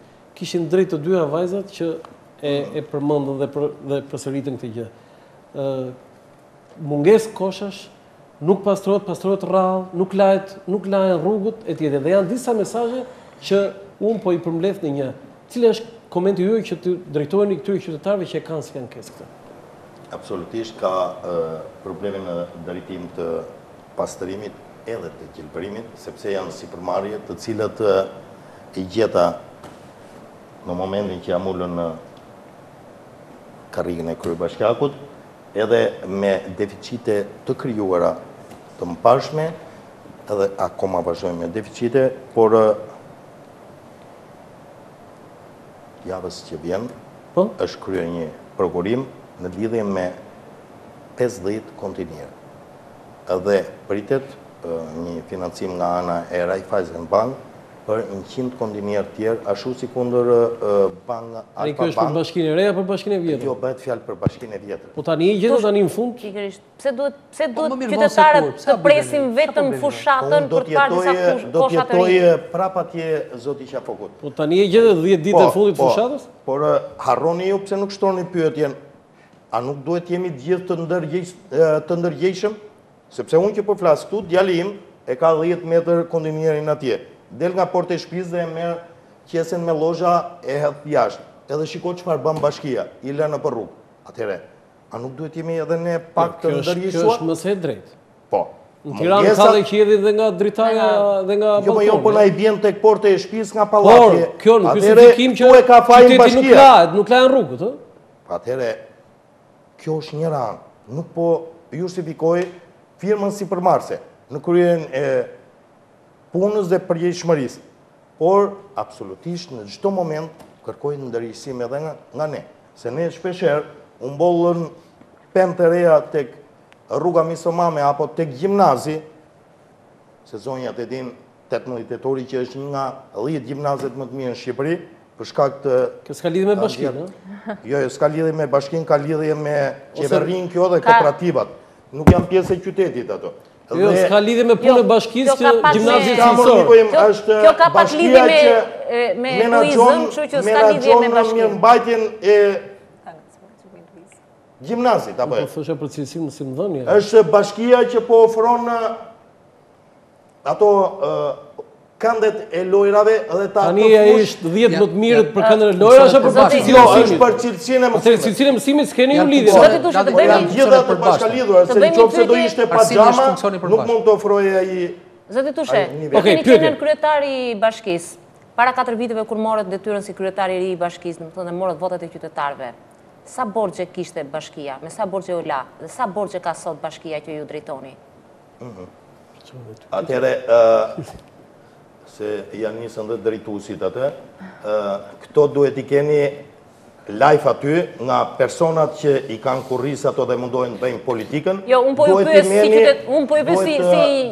si një lushnjare që nuk jeton në Lushnjë, jeton në Tiranë, por që përballë jush... Vetëm fjalën lushnjare mos përdor, thuaj si një gazetare, po jam lushnjare, se nuk e mohojmë dot tani. Po si je lushnjare? Kam lindur në... Nëse do të ishe lushnjare, ju thoni s'kene ofruar asgjë. Ndërkohë që 4 blloqe banimi janë të mbyllura vetëm këtë muaj. Si thua, zoti Tushe, unë të shoh premtimet e tuaja para 4 viteve që thatë, unë do ngrej një qendër rezidenciale. Dhe unë nuk mund të vazhdoj të kthej përgjigje se po abuzoni. Nuk po abuzoj, po flas me premtimet tuaja. Po abuzoni në të gjithë fjalët që thoni. Jo, të lutem, nuk po abuzoj, fjala abuzime që ke rënë. Po abuzoni. Para 4 viteve keni thënë që do të ngrej një qendër rezidenciale për të rinjt. Ngritje një qendër për të moshuarit dhe shtresat në nevojë. Nuk ishim në transmetim kur i folëm këto. Si edhe ngritjen e një qendre, jo, se edhe ngritjen e një qendre rezidenciale për personat me aftësi të kufizuar. Atëherë mund të vazhdoj? Po. Me cilën do të vazhdoj? Me borxhet, sa borxhe ka aktualisht bashkia? Borxhet padyshim, sepse në të marrësh grandin e 3 muajve nga qeveria që ju bëni propagandë e mpashme, dhe të marrësh të penalizosh punojësit duke i lënë nga 3 muaj pa paga, sigurisht kjo do t'jetë. Krahas asaj të borxhit të trashëguar. Rregull? E para. Së dyti, duke mos patur asnjë lloj kualifikimi në ato projekte. Në ç'kuptim në asnjë lloj kualifikimi. Qeveria qendrore projektet paraqitura pranë ministrive përkatëse. Ju keni bërë rikualifikim të këtyre projekteve, jeni rikthyer edhe një herë nga e para. Jo, ato projekte që kanë qenë vetëm kam ndryshuar vlerat sipas katalogut të çmimeve që vjen çdo vit zonjë. Po. Ja u sqaroj unë ato. Okej. Edhe në lidhje me qendrën për personat me aftësi të kufizuar, do i ftoj dhe ju nëse do keni mirësinë të dërgoni televizionin tuaj që se kam parë në asnjë moment atje, vetëm një djalë me celular, vetëm një djalë me celular që filmon apo i çon nga dikush tjetër, edhe do të jeni pjesë e promovimit të asaj vlere falë mbështetjes fundit prej $500,000. Jo vetëm bashkitë kryetar, po t'jeni të bindur, ndoshta media në çik më shumë provojnë dhe ato krizën financiare. Mund të jenë me kameraman. Atëherë çfarë duhet të them? Kur nuk është bërë kjo, nuk është bërë. Atëherë vetëm kamerat pengojnë, domethënë 4 vite për kamerat për t'ju njohur edhe ju si lushnjare që se dini ku është lushnja. Me punët e lushnjës. Vi bëj edhe telefonat. Ediona. Po qendra rinore kur do bëhet, sepse ishte për mandatin e parë. Atëherë qendra rinore është arsyeja që u thash zoti Akil Pano, që mund të kontaktoni se kemi këtu, ishim drejt përfundimit të marrëveshjes, kontratës, duke u bërë dhe projekti në ambientet e poshtme të qendrës kulturore Baçezela. Dhe arsyeja ishte vetëm për shkak të asaj të rritjeve kishtare që kërkonte të kryente, pavarësisht do të ofronte edhe ushqim për personat e vetmuar, ngritjen e kurseve dhe jo kurse për muzikë, kurse për gjuhë huaj apo për vegla. Një tjetër premtim i pambajtur. Është i vetmi premtim i platformës 2011. Grumbullimi i plerave? Grumbullimi është në mbështetjen e qeverisë. Mund ta shikoni dhe nëse ka më të voglin hezitim. Një tjetër premtim i pambajtur për mandatin tuaj të parë. Rehabilitimi i përrojit të Lushnjës. Një pjesë interesante. Nuk e mohoj që në këto 4 vite të mandatit tuaj të parë është mbajtur pastër krahasuar me të kaluarën, për nga mjedisi për rreth, por nuk është bërë asgjë. Nuk është shndërruar. Të merre me zonjën Alma, me qenë se të njohë. Jo, përrojit po ja u them në aspektin po jeni një kamera në aspektin Atëherë është premtimi i pambajtur. Është pastruar sot që ju po flisni. E lam pjesën e pas, unë e thash vetë, zoti Tushe. Nuk është e mirë, do të mbjellet me pemë. Nuk do ishte mirë ato 16 milionë. Jo. 4 vite për pastrim. Tani 4 vitet e tjera janë për mbjellje pemësh. 4 vitet e tjera rriten pak pemë. Këto janë pemë, jo palma, besoj, pemë. Palmat janë. Pemi i bëjnë vetë këta, nuk i marrin nga se palmat e kemi. Po Ediona, po. Jo, projë s'është ju bërë. Ju keni bërë një investim, domethënë për të ndriçimin nën toksor. Që me sa di unë nga informacionet e mia, se thash duhet ta kem prur tani me mesazh se jo, vetë se kemi parë. Nuk e kam në mesazh, e kam shkruar vetë. Po ti ishit do e kishit parë se shëtitoria kryesore e qytetit. Nuk është vënë në funksion me sa e di unë. Ku është kjo rrugë? Shëtitoria kryesore në qendër të qytetit. Të paktën mos toni jemi nga Lushnja sepse vërtet mbani të ndjeni. Nuk është vënë asnjë ditë në funksion, ëh. Shëtitoria e mrekullueshme e palmave. Që ju nuk e dini ku është kjo. Vetëm ju ka nisur SMS. Po jo pra se kam SMS. Bulevardin e Palmave di zonja se është në hyrje të qytetit si nuk e di. Po, faleminderit. Është një nga është pjesa më më e bukur që ka Lushnja. Vetëm ajo.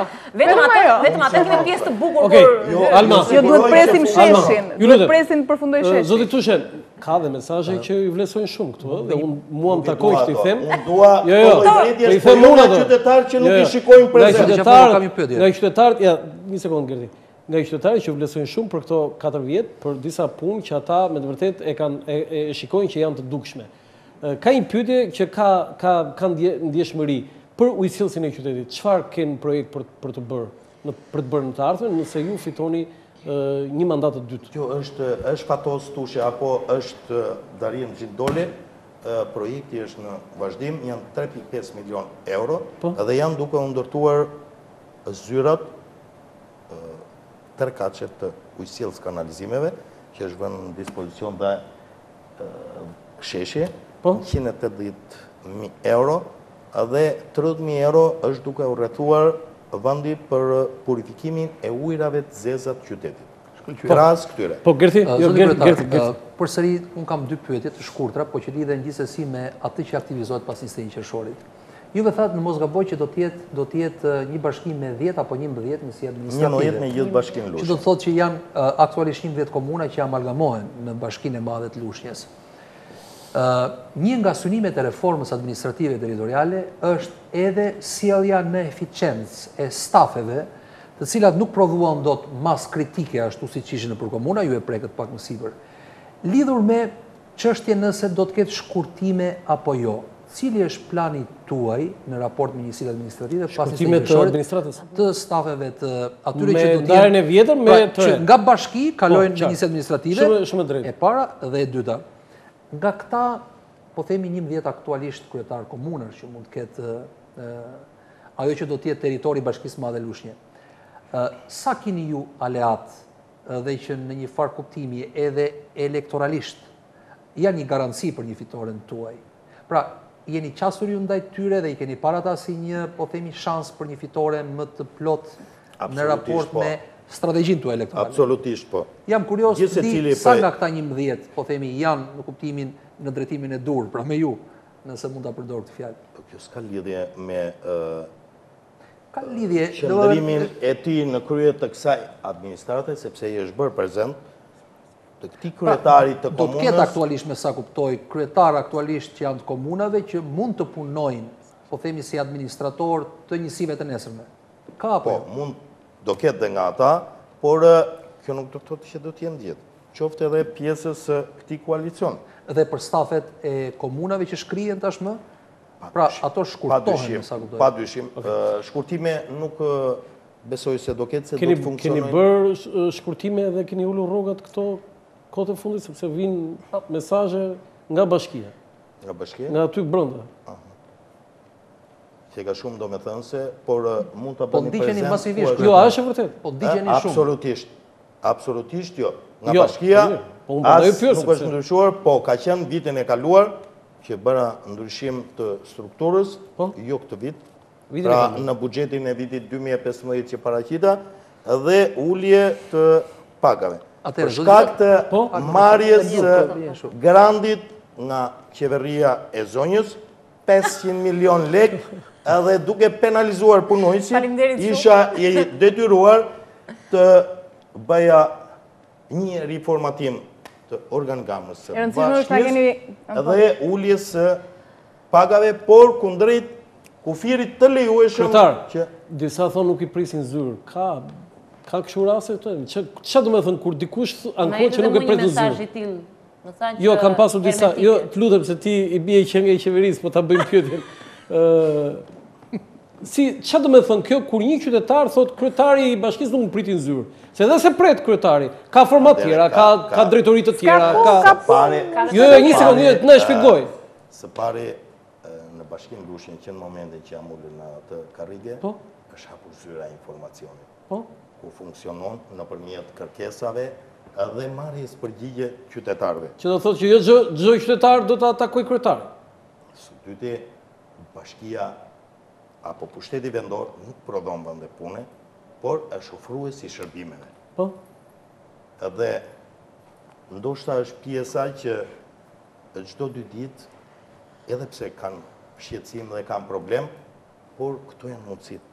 Dhe nuk është bashkia që mund të ofrojë vende pune. Kurse në gjithë problematikat e tjera, kryetari i bashkisë së Lushnjës është nga ata që ka qenë edhe në Rocok, qofse përmend një shprehje, në Tërbuf, në tokat andej, duke parë duke i dhënë zgjidhje dhe problematikave tokave bujqësore. Dhe ujësillcat e fshatrave?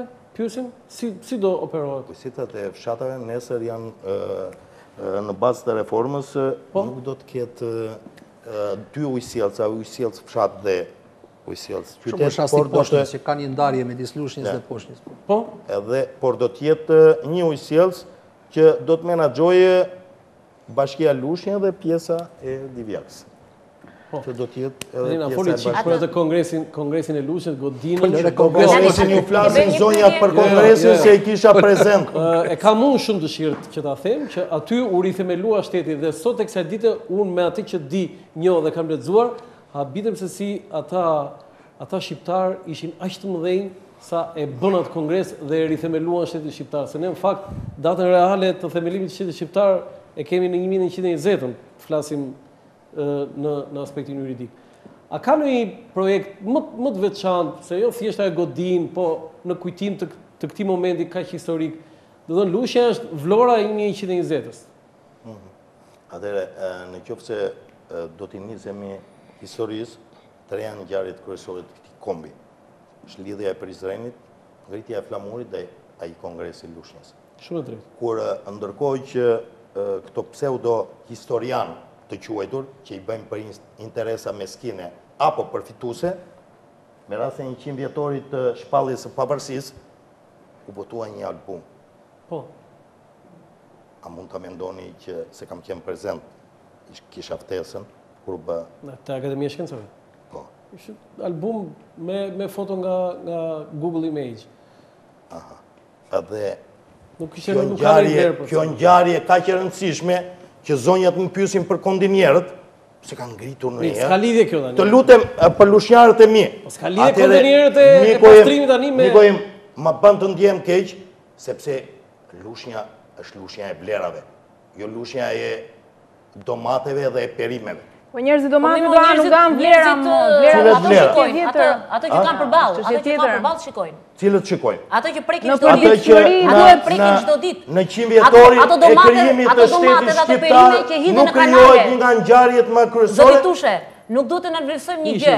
Ato perime hidhen në kanale dhe nuk tregtohen. Çfarë do bëjmë ne që të vëmë në ndihmë këtyre të bujqve atje, që punojnë një vit rresht dhe prodhimin dhe nuk kanë treg. Si do të punojnë? Si do t'i vëmë në ndihmë zonjë kur ne nuk dimë kush jemi? Mos jemi kaq nostalgjik për historinë se ka akoma emra, kalon pas historia në Lushnjë akoma emra të rëndësishëm, një bazë mirë intelektuale, janë partner në zhvillimin e qytetit? A i sonte prit nga ti? Ka shumë. Konkretisht? Jo, ka shumë. Të njohur edhe kombëtarisht. Ka shumë. Unë e kam në përgjithësi pyetjen, më kupton? Sepse secili qytet ka figur e Lushnjës, ka vatrën intelektuale që sigurisht pushteti vendor në strategjinë e tij duhet ta përdor për zhvillimin dhe qoftë në fushën e arsimit, qoftë në fushën e shëndetësisë, qoftë në fushën e inxhinierisë apo ekonomikut, ja munduar të jap vlerat e duhura, duke i vlerësuar të gjithë figurat e Lushnjës. Dhe kjo ka ndodhur këto 4 vite. Por në 100 vjetorin e shtetit shqiptar, s'ka problem se çfarë është, nuk zë qoftë edhe një cep, një faqe Kongresi Kombëtar i Lushnjës. Zotë Tushe, mos qëndrojmë te Kongresi Kombëtar i Lushnjës, sepse këtë pjesë të historisë e njohin të gjithë.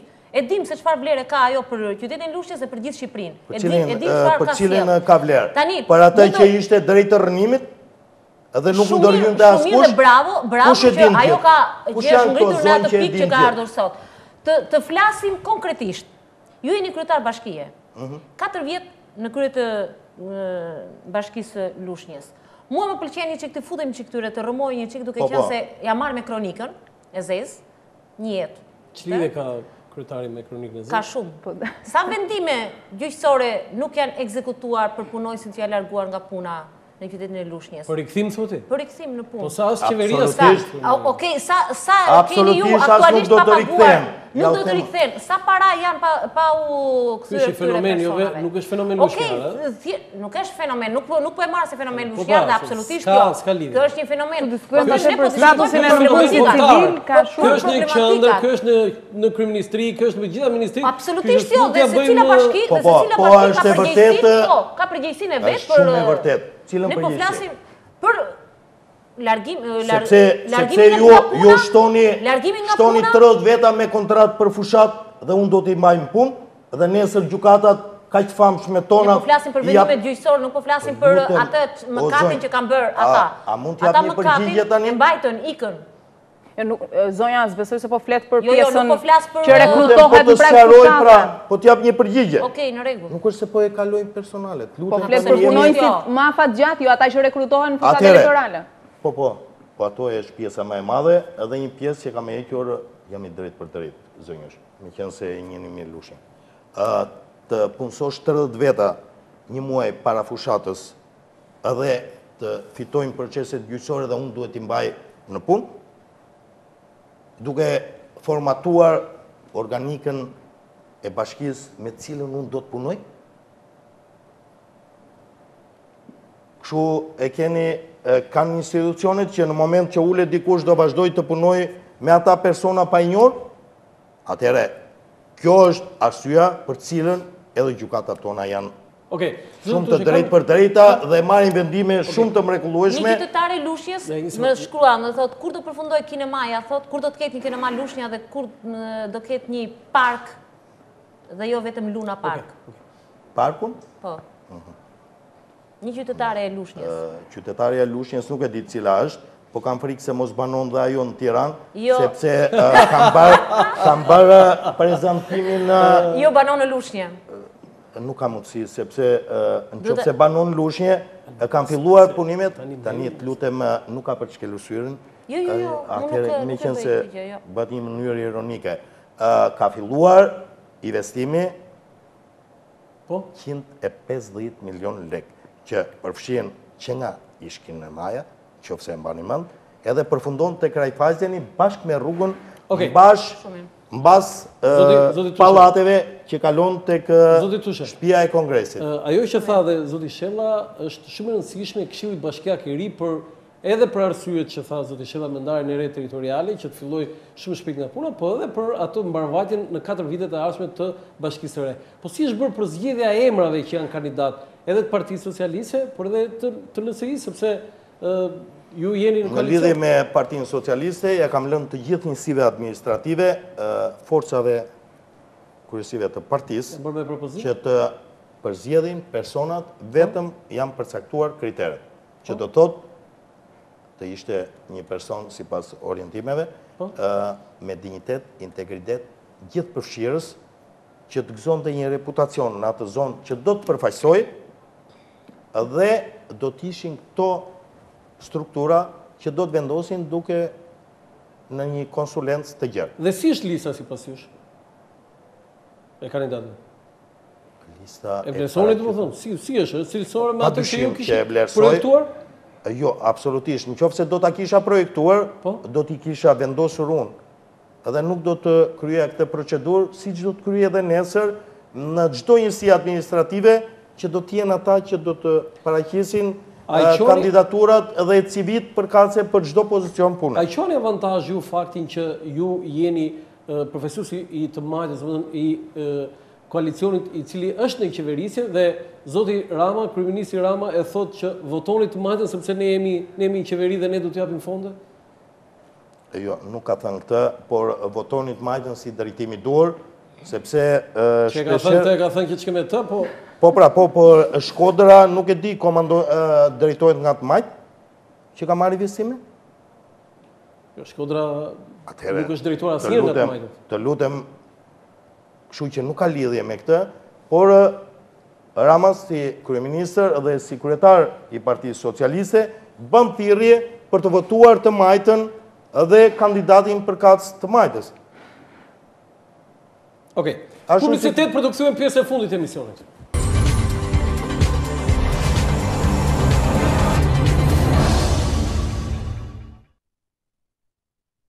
Faleminderit, kemi ardhur në pjesën e fundit të emisionit. Më lejo kryetar dhe kandidat për një mandat të ri të them që kjo përplasje, kjo debat që bën është zotësi për ju. Më lejo ta them si gazetar. Pastaj do fitosh, nuk do fitosh, se ata që të rriqen me thënë drejtën s'vlen fare. Gerti, do desha edhe nëse ke pyetje mund ta bësh, por duke qenë në fund jemi dhe duke bësh edhe një konkluzion për gjithçka çfarë diskutuam dhe çështjet që u shtuan. Një pyetje shumë të thjeshtë, kryetar, dhe ndoshta mund ta kalojmë. Të thjeshta i bëndi Gerti, nuk i bësh shumë emisionin, mund të pres një përgjigje me humor. Ka shumë rrugë që ju premtoni se do të rikonstruktohen, premtimet janë inkurajuese shumë të mira, por duke patur parasysh që kryetari i Partisë Socialiste në 23 qershorin e kaluar e shante shumë kundërshtarën e vet që thoshte vetëm rrugë. Ju çon ndoshta pak juve vet në një kurs përplasje me atë le ta quajmë mos dëshirën për të bërë rrugë kryetari i partisë. Keni shumë rrugë në program. Unë ju uroj t'i bëni, unë më pëlqen të bëhen rrugët. Rrugët ngelen rrugëve. Është debatuar. Jo, rrugët ngelen rrugëve. Është dhe kundërbatuta e kryeministrit. Po, ato rrugë, pjesa më e madhe e tyre janë rrugë rurale që janë në një gjatësi të shkurtër, por që janë shumë efikase për këto banor apo këta fermer. Kryetar, unë jam për ndërtimin e rrugëve dhe e mbyllim këtu diskutimin. Absolutisht do të ndërtohen sepse kanë dhe dy rrugë kryesore në qytet. Nuk më pëlqen ata që nuk e kanë qef mobilitetin, lëvizshmërinë, rrugën e gjerë, hapësirën. Rruga është zhvillim, absolutisht dhe e mbyllim këtu. Prandaj thash ishte pak më humor. Për të kaluar zoti Qafoku në disa konkluzione. Mendoj që zoti Tushe ka akumuluar një përvojë të rëndësishme, domethënë në qeverisjen e qytetit të Lushnjës. Pa diskutim përpara tij ka sfida akoma dhe më të rëndësishme dhe që kanë të bëjnë me administrimin e territoreve shumë të gjëra, që është një përvojë besoj në mos sfiduese deri diku dhe më të panjohura kryetar, jo vetëm për juve, por edhe për ata që iniciuan reformën administrative. Do menaxhoj prapë këtu, nuk do të menaxhoj firin. Patjetër, po keni parasysh zoti Qafoku që kryetari Dakor, ndarje re territoriale, po kryetari do të ketë kompetenca shumë të rëndësishme, edhe pas ndryshimeve që bën ligji 8652, siç do të jetë praktikisht edhe atributi dhe diskrecioni. Ndërkohë, nga regjia kërkojnë ndjes që edhe ne mund ta komentojmë, është një foto i qendrës së Lushnjës, është një nga ato që quhen punë të bashkisë, do ishte shumë interesante dhe ta komentonin. Jo, nuk quhet punë e bashkisë, është në kuadër projektit qeverisë qendrore për rilindjen e qyteteve, kështu që sheshi nuk duhet listohet si arritje zorrët që edhe zonjat kanë mundësi ta shikojnë se Lushnja është larg për ta parë. Gerti, një mendim për të? Në sigurim që e kemi parë, e kemi parë shumë. Alba, kjo do të thotë që unë mos e shaj këta.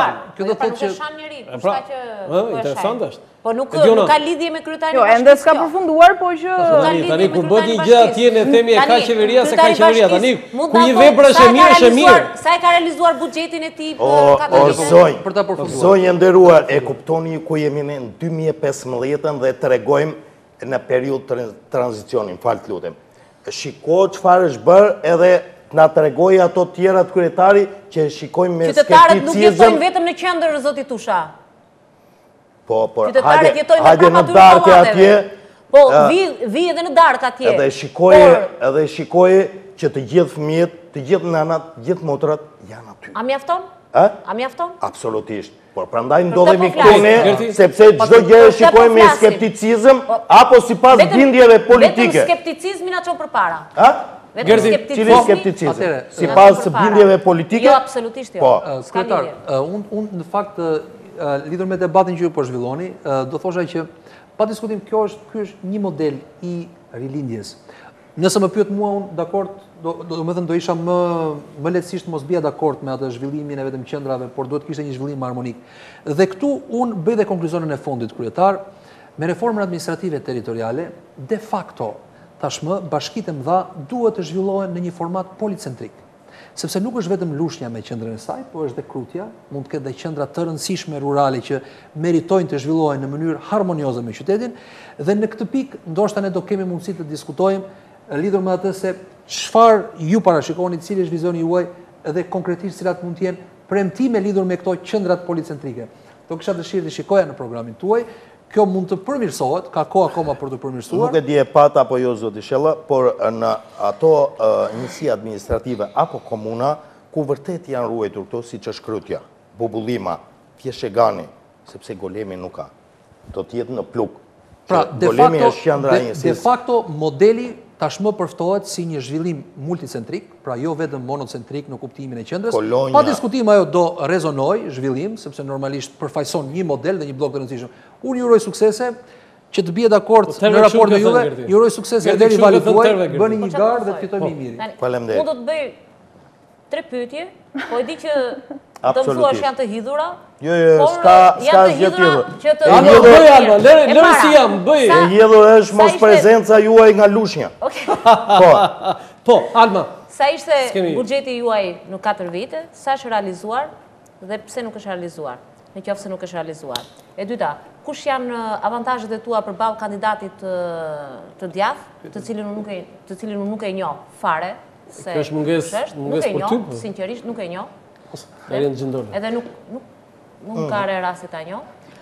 Dhe e treta, pas 21 qershorit, nëse ju do fitoni, cila do të jetë puna e parë që do prekni me dorë, duke qenë se edhe harta territoriale është me zgjeruar, duke mos prekur, duke ditur që një pjesë i ke në vazhdimsi, puna e parë e cila ti do të thuash që do ta nisë nga kjo gjë. Se duhet e ke dhe aty në qoftë se do ta shikosh. Këto treja kam si. Së pari, realizimi i të ardhurave, jo vetëm në Bashkinë Lushnjë, por unë po flas për Bashkinë Lushnjë që kam qenë drejtuesi i kësaj bashkie, realizimet kanë qenë 65, 62, 67, pra një realitet të përhidhur për shkak të edhe të mos eficiencës së plot të stafit, por kjo kërkon edhe një koordinim, që do thotë koordinim ndërmjet pushtetit qendror dhe pushtetit vendor. Drejtoria e tatimeve është funksion i pushtetit qendror, i ministrive përkatëse, që është në qark. Dhe drejtoria e tatimeve pranë bashkisë është e pushtetit vendor. Dhe shumë rrallë ndodh që pushteti qendror tjetë në të njëjtën diskordancë me pushtetin vendor. Dhe kjo ka bërë edhe me mos bashkëpunimin, edhe pse kam ndërhyrë, kam penalizuar biznese, kam mbyllur, por ky është një realitet i lidhur, prandaj tash kam fatin e mirë që jam pjesë e USAID-it, të cilën bën digitalizimin, edhe nesër janë të gjithë të kontabilizuara dhe jo me copa letrash, që shpeshherë ne harrojmë paguajmë vetë, që paguajmë nga taksat e këtyre taksa paguesve, dhe më kërkojmë të këtjerët. Në lidhje me pyetjen që... Avantazhet, absolutisht. Avantazhi im është vetëm programi. Pasaj të tjerët janë qytetarët lushnjarë, janë ata bashkëqytetarë që mendojnë që Fatos Tushe duhet të vazhdoj implementimin e projekteve dhe këtë rrugë, apo jo. Për mua, avantazhi është vetëm programi paraqitur, që është një program i detajuar dhe i hartuar sipas specialistëve përkatës. Dhe fundit, lutem? Po? Dhe fundit, puna e parë që do bënin... Nëse fitoni? Puna e parë, nëse kisme të shojmë tani, puna e parë do tjetë hapja e kanaleve, hapja e rrugëve të parcelave, që do të thotë vazhdojnë akoma e kam përdorur në përfushat në thonjza vandamra, që zënë edhe rrugët e varrezave dhe gjenazet kalojnë në përmjet parcelave dhe pas kemi fuqien ligjore për të ndërhyrë. Nuk e di ku funksionon ky shtet. Pra do tjetë rrugët e parcelave, sepse shpeshherë themi që janë ma kanë darë komisioni.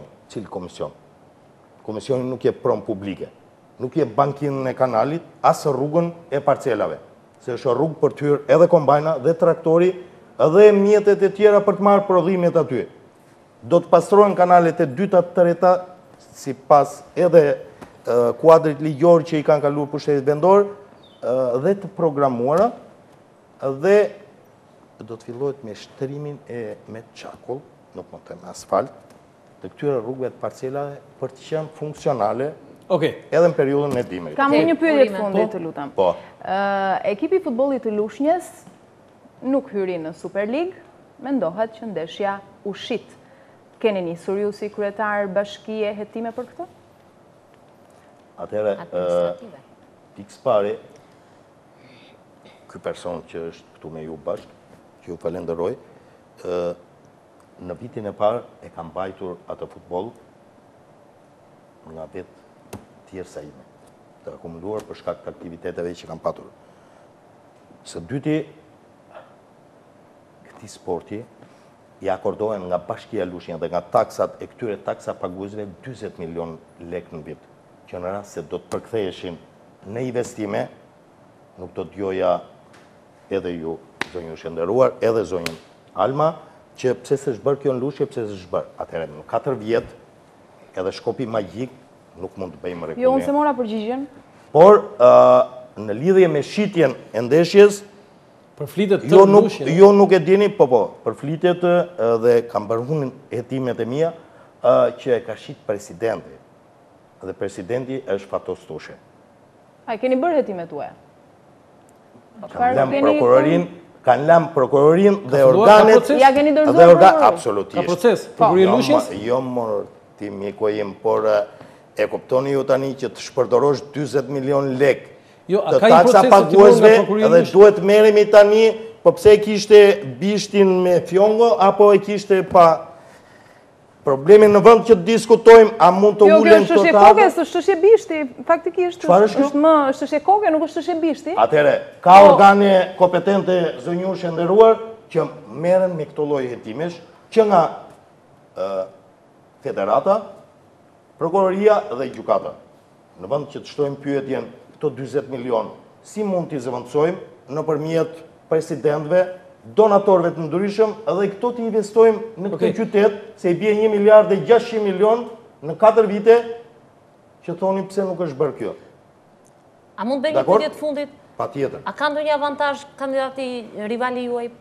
E bëre një herë dhe ja u thash, absolutisht për mua ta thash edhe pak më parë, Zhak Atali ka thënë ka përballje idesh dhe projektesh. Jo përballje dhe përplasje individesh. Jeni i pasur? Për ide të i kisha dhe unë. Unë? Po. Se nuk ma bëtë që në villim të pyetje, sepse kam baruar inxinjerin, kam punuar mësues në fshat. Ani se kur i bëj pyetje, i bëj unë këtë pyetje. Mirë, dakord, sepse ishte pyetje pak jeni i pasur nga pyetje e sportit. Kam punuar 10 vjet me tregti, kam patur edhe një pik autoshkolle, duke qenë inxinjer, si drejtues i praktikës dhe i teorisë.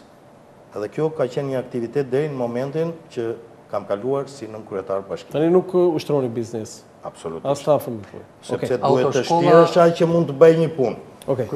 Zoti Tushe, autoshkolla kam përshtypjen që është një garancim shumë që qarkullimi me mjetet motorike në Lushnjë nuk do të jetë një aktivitet i ndaluar. Pra nuk do të ketë mbyllje rrugësh, por kundrazi ndoshta do të shtohet zgjerim. Ka probleme rrugësh. Jam i lehtësuar pasi etapit. Ai provoi të hidhur në fjerë. Ka probleme rrugësh për shkak po i vishet Lushnjës. Jo, zoti Gjavokut jeni i bindur. Ndjeku ndër vite. Keni kryetar bashkie që nuk din të ngasin makinën. Këta janë një turp, këta janë në epokën e dinosaurëve, nuk e ka kuptuar në çfarë epoke jetojnë. Një kryetar bashkie për mua, nëse do kisha apo do isha në pozitë ta zgjidhja këtë punë, nëse nuk ka patent dhe nuk gjet makinën, nuk meriton të kandidojë. Gerti na thuaj emra, kush është kryetar bashkie që Okej, kemi ardhur në fund të emisionit. A kishte ndonjë mesazh zoti Tushe për ata që votojnë? Përveç mesazhit të falënderimit pafund që isha prezent sot në këtë studio të mrekullueshme, për qytetarët e mi do të jem në çdo moment, edhe nëse nesër nuk do të jem në atë karrige, do të jem bashkë me ta midis tyre. Thuaj, pse duhet votojnë ty? Atëherë është e drejta e cili do qytetar që duhet votoj, por unë paraqita një program të vlerësojmë punën që është bërë edhe bashkë qytetarin e tyre nëse ja vlen për të qenë në krye të bashkisë për të krijuar edhe bashkëpunuar me ta në investimet e nesërme. Zoti Tushe, të falenderoj që ishte në emisionin tim. Kolegë të nderuar, faleminderit për pyetjet dhe për prezencën dhe komentet që bët. Faleminderit. Të nderuar teleshikues, ky është emisioni im për sot. Nesër në orën 13:00 i transmetim nga unë Lënë Qafoku, natë mirë.